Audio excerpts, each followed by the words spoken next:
L'Union européenne a qualifié d'étonnante l'ampleur du trucage des votes lors des élections d'octobre dernier au Mozambique.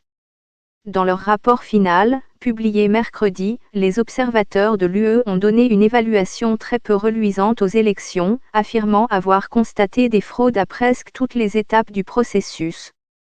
L'élection, destinée à consolider un accord de paix dans ce pays d'Afrique australe, a été remportée par le parti au pouvoir, le Frelimo. L'UE a particulièrement critiqué les irrégularités commises dans les bastions de l'opposition, qui, selon elle, ont profité au Frelimo et à ses candidats.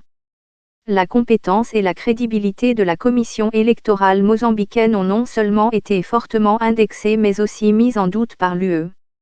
Mais aussi accablant que soit ce rapport final, il semble peu probable qu'il fasse une différence immédiate dans le paysage politique mozambicain.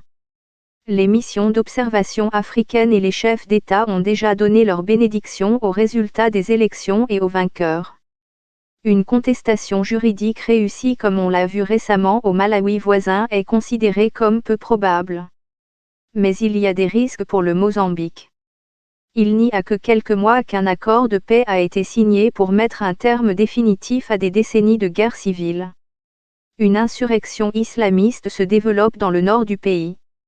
L'opposition rejette les résultats au Mozambique. 7 morts dans une attaque revendiquée par l'EI au Mozambique. HRW dénonce sexe contre aide humanitaire au Mozambique.